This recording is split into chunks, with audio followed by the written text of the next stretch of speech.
Good afternoon, ladies and gentlemen, and welcome to the Law Library of the University of Johannesburg, or the library, apologies.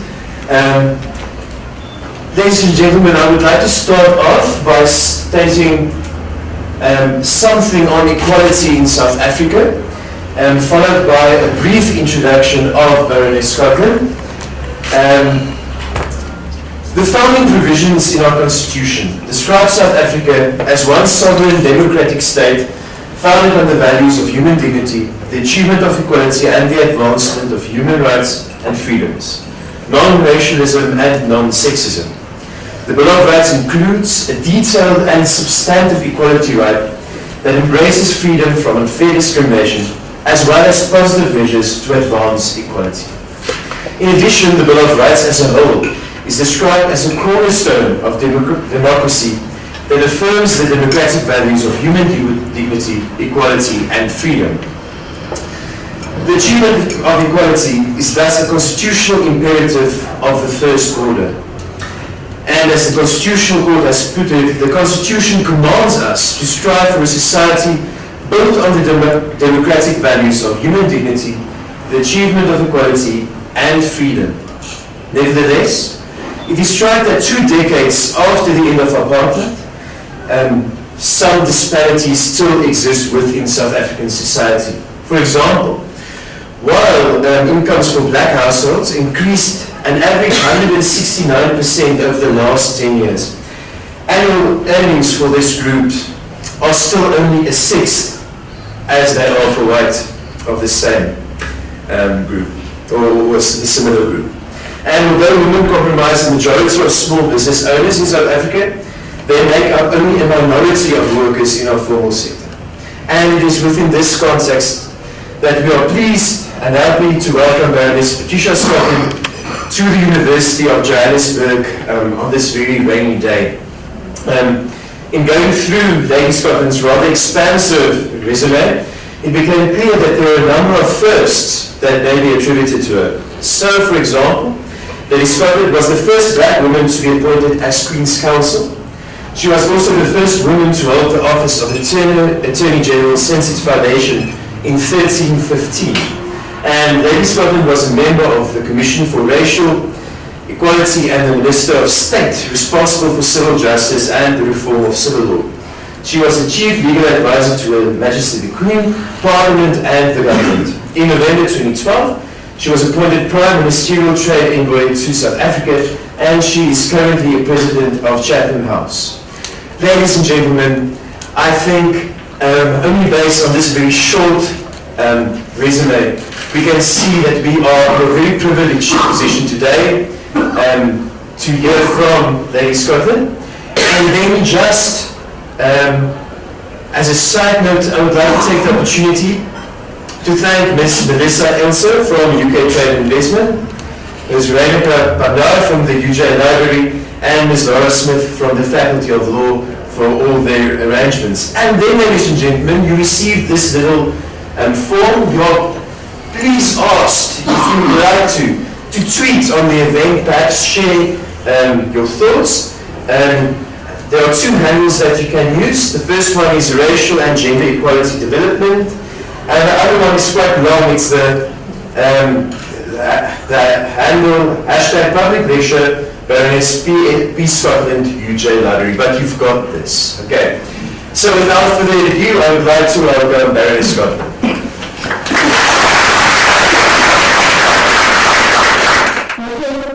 It's from land. Firstly, I want to say a very warm thank you for that very kind introduction, and also I want to thank Melissa for arranging this opportunity for me to come to speak to all of you. Never is a good deed left unpunished. I've been asked to just say a little bit about my journey, and I understand that the majority of the people in this room are either law students, law lecturers, or somehow connected to law. Am I right about that?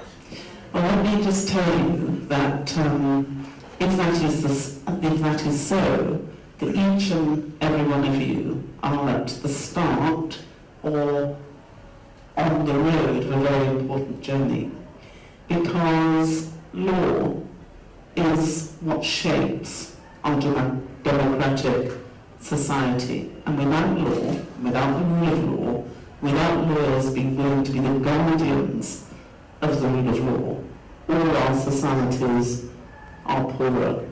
So I want to thank all of you for starting this journey, and I want to thank you for what you will achieve as being proud lawyers in South Africa, serving not only this country, but the rule of law worldwide. There was a time, as many of you will remember, when there were very, very few black lawyers anywhere in the world, particularly very few in South Africa, but there weren't too many in the United Kingdom either. And it's really important for us just to think about which profession some of our greatest world leaders came from. Mahatma Gandhi, a lawyer. Nelson Mandela, another lawyer. They say Martin Luther King wanted to be a lawyer. So we see that law has a great power to change things. When I first started in the legal profession, I was told that it was not a profession to which I should aspire. I need to tell you just a little bit about myself. Can you hear me now? Yes. Right at the back? No. Okay. Can't hear me off the back.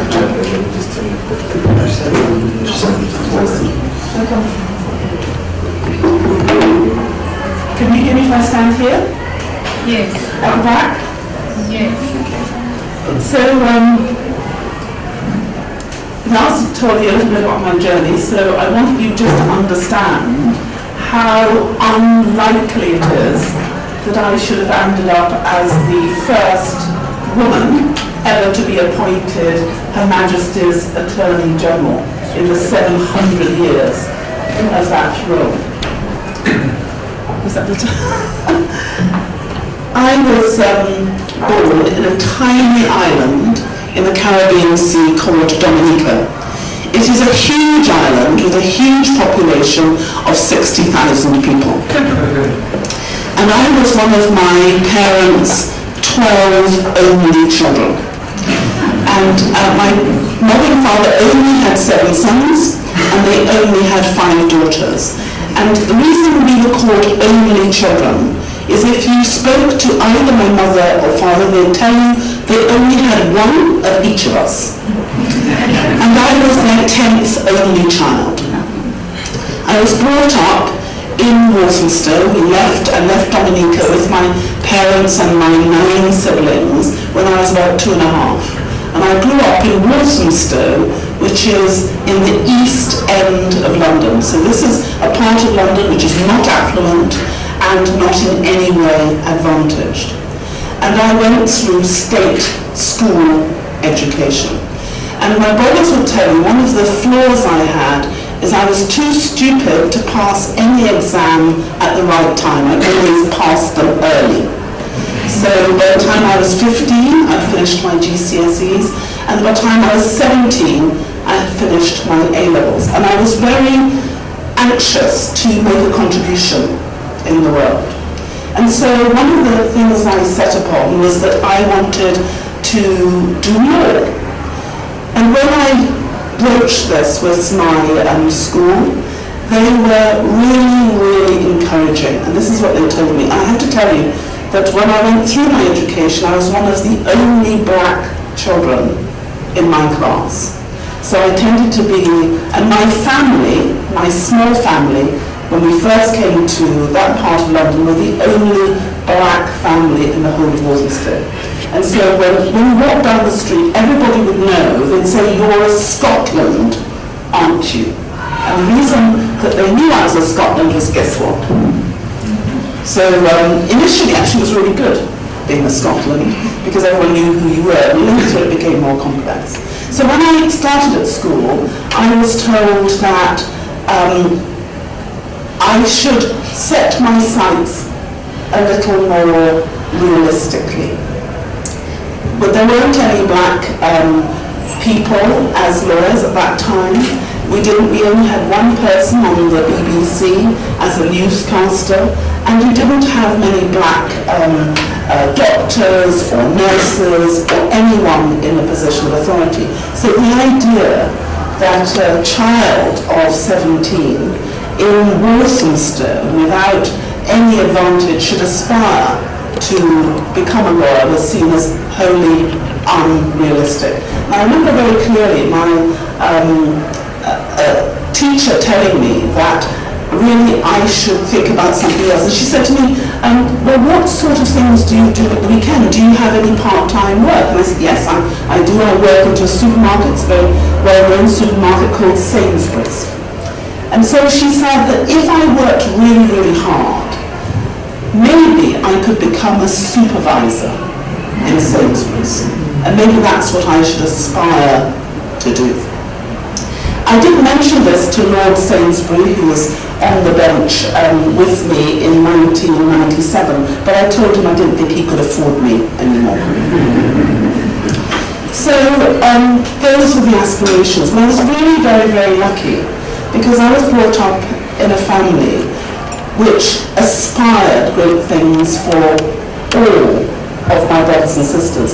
Although I have to tell you that you see before you one of the least able members of my family. And I was a grave disappointment to my father, because any self-respecting person should really be a physicist.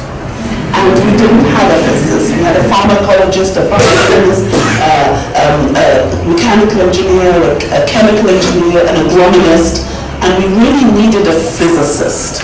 And law really doesn't match up, so I'm really sorry for all of you. You're all like me, errant failures. But he accommodated himself in due course to the fact that I was a failed physicist. So what they told each and every one of us is there was no disgrace in failure. The only disgrace was in not having tried. And I was brought up to believe something I still believe now, that every single one of us is given a talent by God. And it was our job to find that talent, hone it, and then use it for the benefit of other people. And most of us were a bit like Groucho Marx, many of you may not remember Groucho Marx, but he said, I never want to be a member of any club who'll have me. Because we think if we have those talents, they can't be worth anything very much. And so in my family, I was encouraged and challenged to find whatever limited talent I had, to hone it, and to use it for the benefit of other people. And at the time I entered into the legal profession, there were very, very, very few women. In 1996, 97, I finished my degree in 1976 when I was 20, and I became a qualified barrister in 1977 when I was 21. And at that stage, only 7% of the whole of the legal profession was female. And there was only 0.1% of that female population which was black. So you're really looking at it. And therefore, the thought that, and I wasn't Oxbridge, I did an external London degree, I didn't have a lot of money, my parents hadn't been involved in the profession, and there was therefore little expectation that I would financially or emotionally be able to survive. But what echoed in my head very strongly was the thought that there was no disgrace in failure, and that there was only disgrace in not having tried.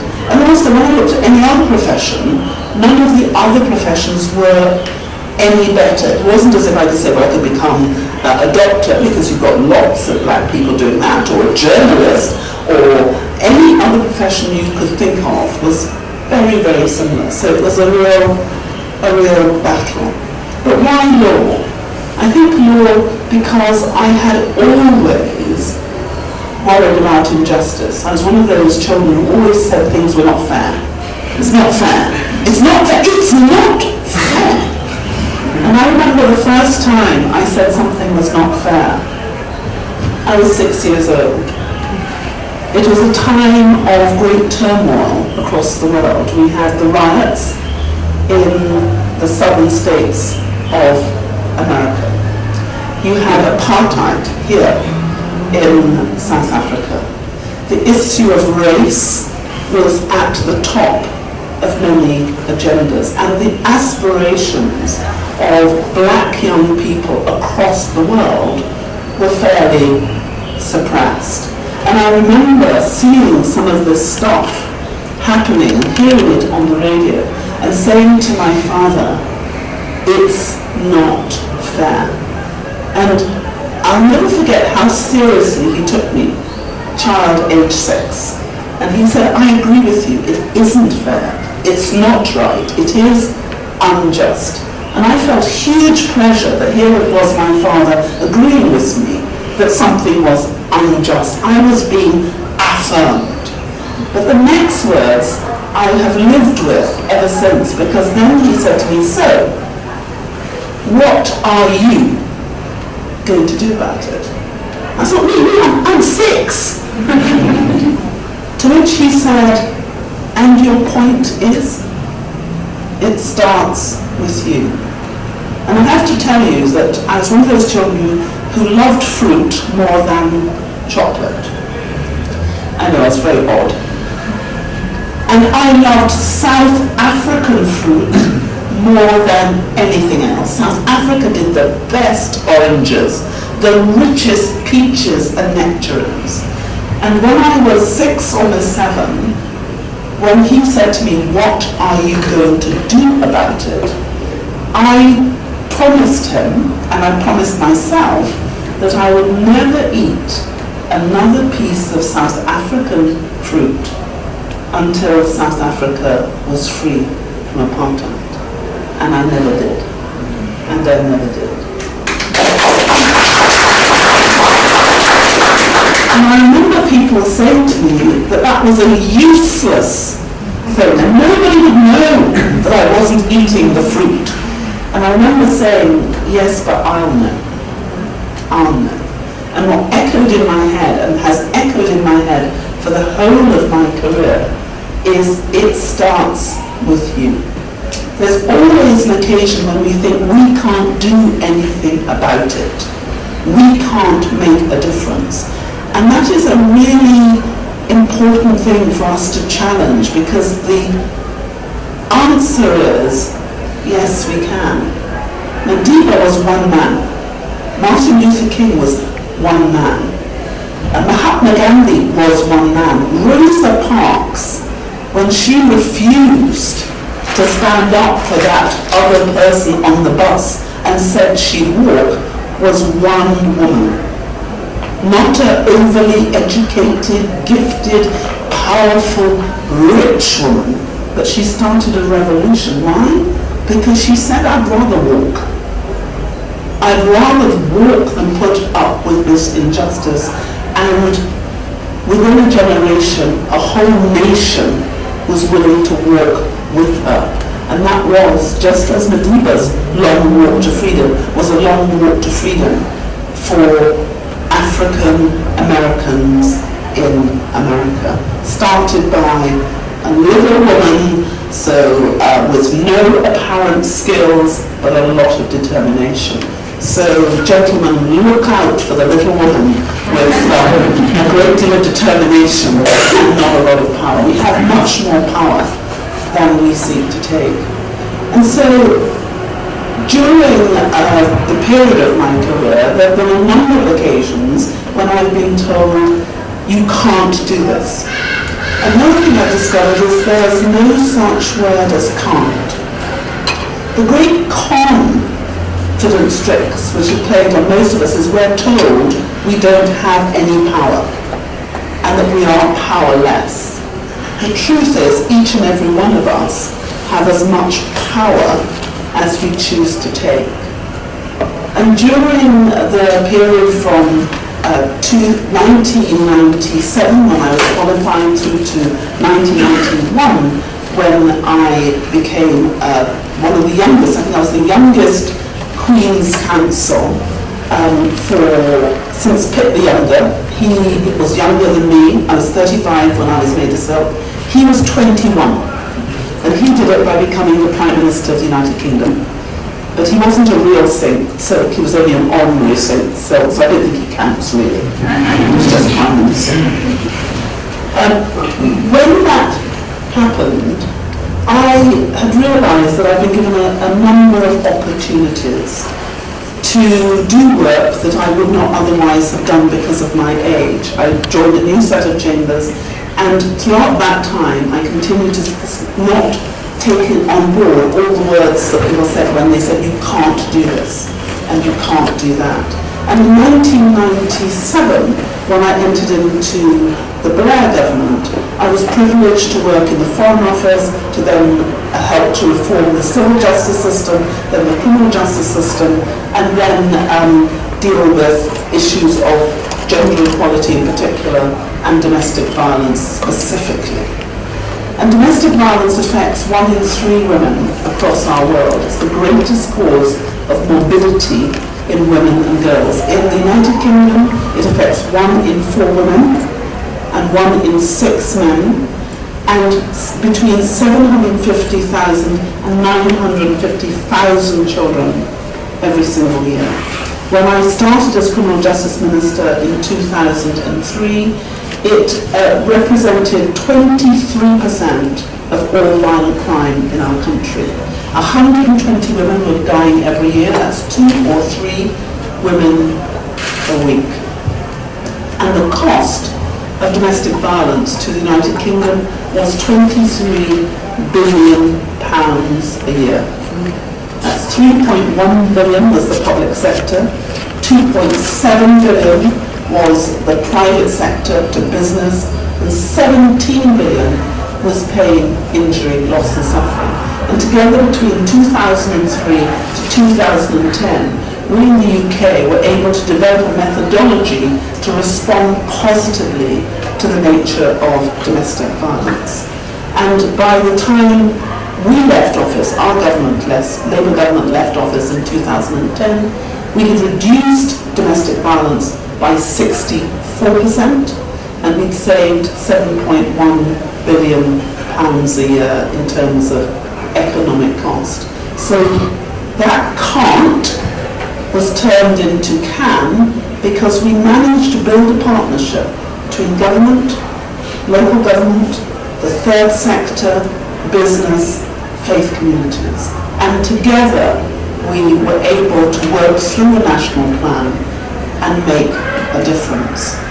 And that difference has had a real impact on the lives of men, women and children. And when I was looking at the figures in South Africa, your figures are even more frightening than the figures in the United Kingdom. But it is a journey that every single country is on. Here in South Africa, I was looking at your figures, and 42% of the female population apparently say the greatest fear they have is of being raped. 1 in 2 women, their first experience of sexual intimacy is rape.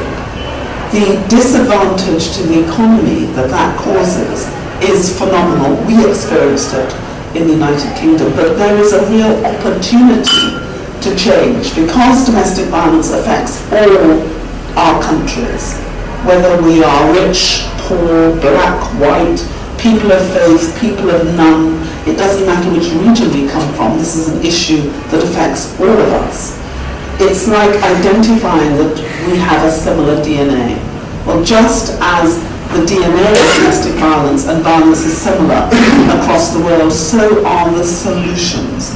So what I hope is that the work that we did in the United Kingdom, which I have now used to form the basis of a global foundation for the elimination of domestic violence, can be the same methodology, the same DNA that can be used in all countries across the world, including South Africa, where we can make a difference. Being a lawyer is the most extraordinary privilege because our training gives us the skills, the acuity of mind to look at some of the world's most difficult problems and try and hone effective solutions. I hope that I've given you a flavour of some of the things that I've done. I have to tell you, there is nothing I hate more than talking about myself. So I can tell you I've suffered in the last few moments, but I hope that you will be able to ask me any questions you like about the work I've done either in practice or indeed the work I've done in government. I have been really honoured to be the Prime Minister's trade envoy for South Africa. We have a small task of trying to double trade between 2010, when the target was set, and 2015, which is just around the corner. So if anyone in this room has any really good ideas about how I do that fast, I'll be really, really grateful. Thank you very much.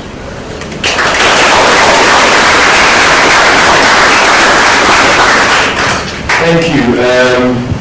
So shall we open the floor for a couple of questions? I think I'll take, we can take about 2 or 3 questions and then allow Lady Scotland to respond, and then if as time permits we can take more questions. So hands please. Who wants to ask a question? Spanish. Please stand up and then ask your question. My name is Basha. I'm a PhD student in the Department of Curriculum and Education Studies. So unlike many of the participants here, I'm from the Education Department. And I'm really interested in issues of access and participation and completion in education. And I'd like to know some of the maybe global and maybe with specific reference to the UK, of the numerous challenges that girls face in terms of access to participation in and completion of quality education. Well, I think I need to say things are a great deal better than they used to be. That's number one. And there is equality of opportunity and equality of approach towards women and girls. And in fact, there has been a really dramatic change. I should actually just tell you some of the history of lawyers in our country, because before 1919, women were not allowed to practice law. We were allowed to train, to go to university, but women weren't allowed to take a degree. So there were 3 women in 1999 who came out of Cambridge. They had a first-class degree, but they weren't allowed to actually take that degree. And they challenged it in the courts. And they challenged it because they said women should have equality with men. And when they challenged it, the matter came before the High Court, and the decision of the High Court was that they should be denied this opportunity, because within the meaning of the statute at that stage, women were not considered persons. And the reason was, person had a very specific meaning, and women did not have a person, only men did. So you can think about what a person actually referred to. And in the other statutes they say, he put his person in another person.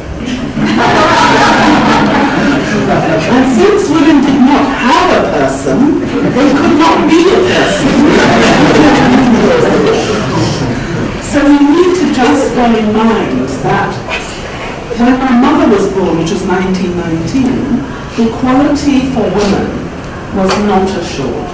From 1918 1919. The situation changed dramatically through the 1960s and 1970s with the equal opportunities, the race and sexual discrimination legislation. So by the time I came through the system, equality for women and men in terms of legislation was established when it happened. But it's very important to understand all of these changes in relation to women has happened in the last 100 years, which is therefore would have been within my mother's lifetime, though many of your great-grandmothers and grandmothers' lifetime and not before. So now you will find something quite extraordinary happening. There are more firsts coming out of university held by women and men. Women's academic achievement is now absolutely acknowledged. If you look at the legal profession, we've gone from the 7% I talked about when I first came into the legal profession to almost, I think, parity of treatment now, it's almost 50-50. Now that's a huge quantum leap. But I think it would be a mistake to assume that because those changes have happened, we still don't have real challenges. We still have difficulties in terms of equal pay. There is still a large disparity between the amount a woman will be paid for doing exactly the same job as a man will be paid. And those challenges still continue. So it's a continual fight. We're not there yet, but we are a long way forward when we look at where our brothers and sisters were 100 years ago and where we are now in terms of male and women equality today. It's been a long journey and we're not over yet. Christian? My name is Asia. I think you mentioned something on the economic impact of domestic violence, but I'm also always concerned about the psychological impact, especially for the offspring that are, within the domestic violence. What we found, and why addressing domestic violence is of such critical importance, is when we looked at the figures, children from domestic violence homes are overrepresented in every indices of dysfunction. So overrepresented in the figures of children who suffer from mental illness, overrepresented in the figures of children who fail to thrive physically, overrepresented in the children who fail to thrive emotionally, overrepresented in the figures of the children who fail to thrive educationally, overrepresented in the figures of the children who are involved in the criminal justice system, overrepresented in every other indices of dysfunction we have. There's a disproportionate number. So when we looked, for instance, when I was criminal justice minister, when I looked at who I had in the prison estate, I found that 89% of the women in our criminal justice estate had, prior to becoming involved in criminal activity, experienced domestic violence or sexual abuse.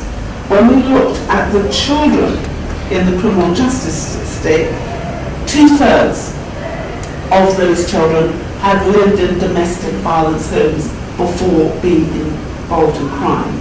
Then when we looked at the male estate, most men did not go straight to prison. They graduated from the youth justice estate. So you've got the whole circle coming from family dysfunction.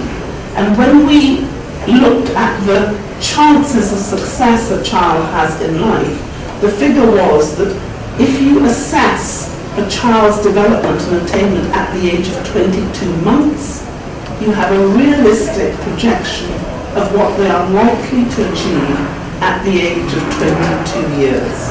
So early intervention and stimulation at an early age is critical if we're going to make a positive change. And so understanding that we had to address domestic violence was not just to alleviate the issues for the victim, but it was to cut long-term societal dysfunction. And actually, if we intervened early, before the violence escalated, we could save lives and costs. So for every £1 we spent on intervening and interdicting domestic violence, we saved 6. And we managed by 2010 to reduce the first time entrance into the criminal justice system for juveniles by 21%. And the data indicates if you can prevent a child from entering into criminal activity before the age of 16, the likelihood is they will never enter into a criminal fraternity. So it's a huge win-win for us as a community, and it's critically important that we protect our children as best we can from the inherent impact of violence and experiencing it during their young years. And it's a brutalizing thing for men and for women, because boys are very badly affected by this as well. Our sons as well as our daughters have to really recognize what a good man looks like. Thank you. Another question? Lady Scotland, you mentioned Nelson Mandela, Martin Luther King and Mahatma Gandhi and your father. Who are the women that have inspired you on your journey? Well, Rosa Parks I mentioned too. Actually, one of my biggest icons would be my mother. She was the mother of 12 children. She made each and every one of those children special. She nurtured each of us so that we achieved our full potential. And I think had she not been my mother, she could probably have run ICI with both hands tied behind her back.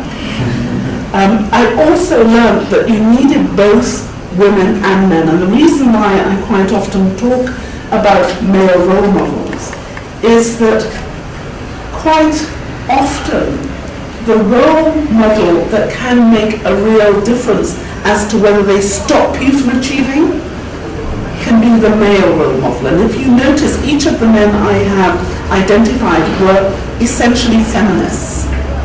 If you look at who they surrounded themselves and how they treated women equally. And I believe that my father was the greatest feminist I ever met. When I grew up, I was told that there was nothing that my brothers could do that I couldn't do. But in fact, my father would whisper to you, just better. And he would always say to my mother, keep your sons, I'll keep my girls. So I was brought up by male feminists. And I think one of the things I've been really determined to do is to make sure this doesn't become a gender war. You know, women good, men bad. And actually one of the reasons that I've dedicated so much time to addressing domestic violence is that I have never got over the shock I felt at the age of 21 when I first read my first divorce petition. Because if you like, I've been brought up in a very close-knit, loving cocoon. I believed, now ladies do not laugh because I really believe this, that men were charming, kind, intelligent, supportive, athletic, attractive, warm, and that was my norm. And I had 7 brothers and a father who had allowed me to believe that this was normal, a normal expectation. And all my girlfriends loved my 7 brothers, I tell you, they just loved my 7 brothers. So when I discovered that that was not the norm for every other woman in the world, it came as a big shock. Because one of the things I thought of is, what if I had not had the benefit of the love and the support and the kindness and affirmation? What if I had been the person subjected to brutality, undermined, constantly put down, interrogated, pressurized, controlled, and not allowed to breathe and be myself? What would have become of me? And I really didn't believe, looking at some of the women that I saw struggling, that I could have done what they did in similar circumstances and survived. And that's where my determination came to try and do everything I could to make sure that more women had the experience that I had had, and more women thought that my experience was the norm and an abusive relationship was the abnormal. And so having iconic women who go out and achieve is hugely, hugely important. And I would love to be able to tell you that Margaret Thatcher was one of the people that I looked up to, but I don't believe I should lie to this audience. Typical Labour answer. Not necessarily. Ladies and gentlemen, I think we have time for one more question. As an accomplished woman yourself, I would like to believe that it wasn't easy. No, it wasn't easy. What do you think are some of the barriers out there for women in terms of sustaining their careers? I think it is, you're absolutely right. Isn't easy, it's never easy, and if someone were to tell you it's easy, they would be misleading you. I think one of the most important things is to find people who affirm you. Throughout the time when I was going through my education period, I was constantly being told by teachers and other people that I couldn't do it. It couldn't be done, and that I would never achieve it. And it was having my family and friends who were able to say, yes, you can. So I think you need to find a support group who affirm you. Also, I think it's really important for friends to understand how undermining the criticisms can be. You've got peer groups here, and being able to say, because sometimes some people don't have an affirming family. They don't have people who believe in them, but they have to have someone believe in them. So it doesn't matter if it's a teacher, if it's a friend of the family. Sometimes it's your dog who says, I really believe in you. All of us need to have someone to affirm us. And for me too, and other people have different things, for me it's always been an issue of faith. I have a very strong faith in God. My family had a very strong faith. My father was a Methodist. My mother was a Catholic. We were brought up in a very ecumenical household, which helped us to believe that what God has for you, no one else can take away from you. And if this is God's wish for you, you will achieve. So I never thought of this as me achieving things. I tended not to think about what did I want to achieve for me. I tended to think about what I wanted to do.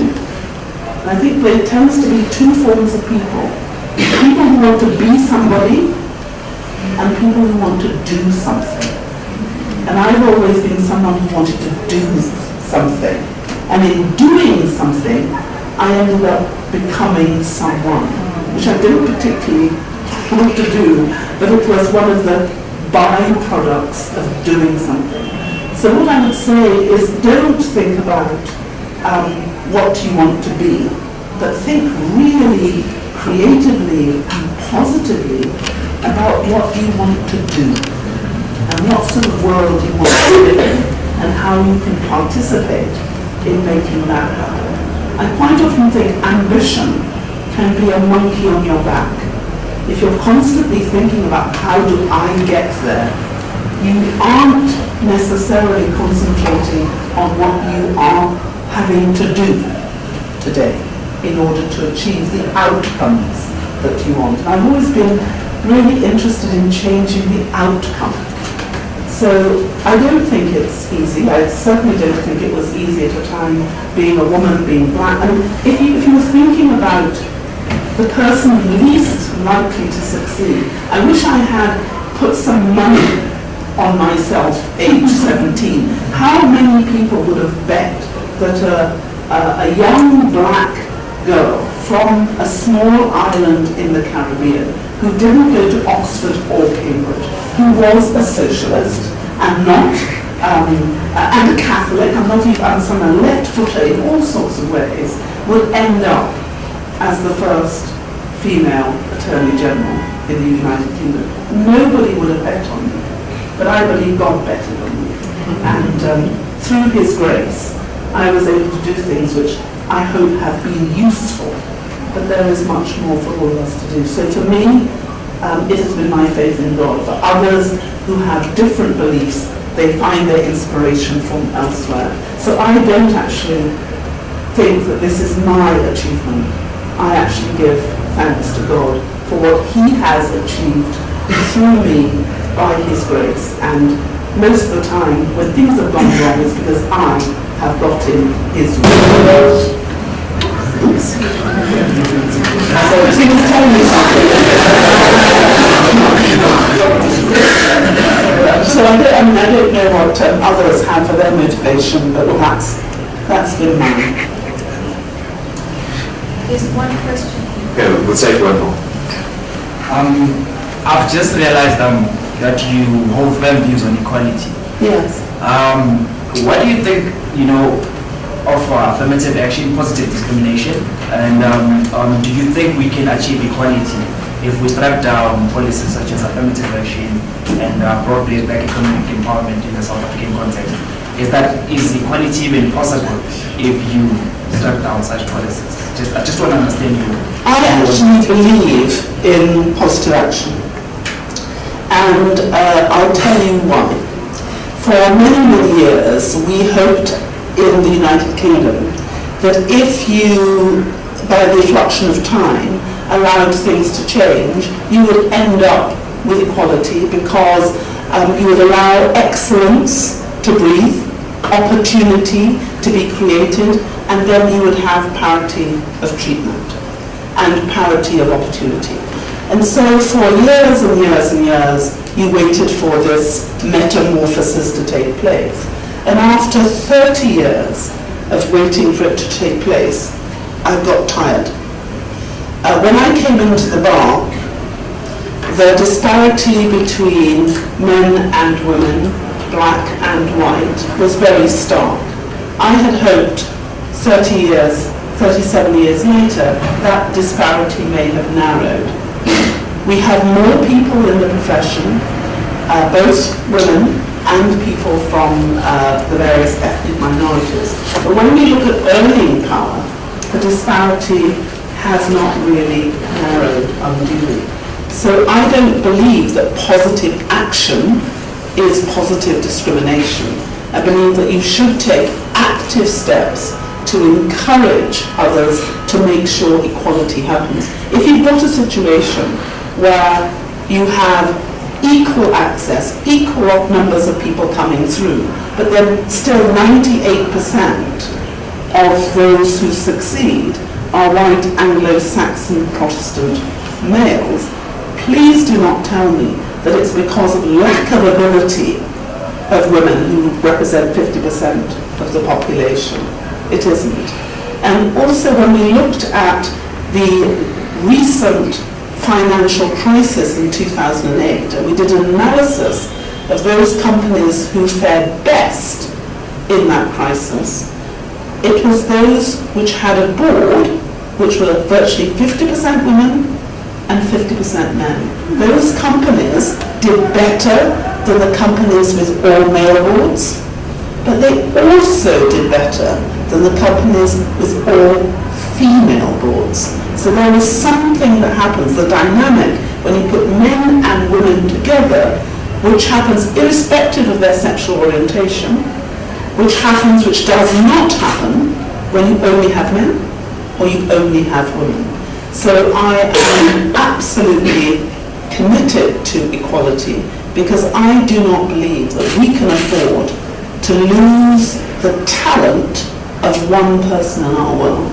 When you look at the challenges that we have left open to us, we need to be able to exploit the talent of every single human being. And that's irrespective of their race, their color, their gender, their age, or their sexual orientation.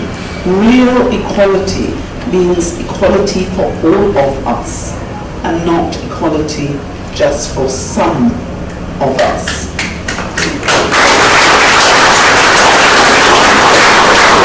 Thank you very much, ladies and gentlemen, for joining us.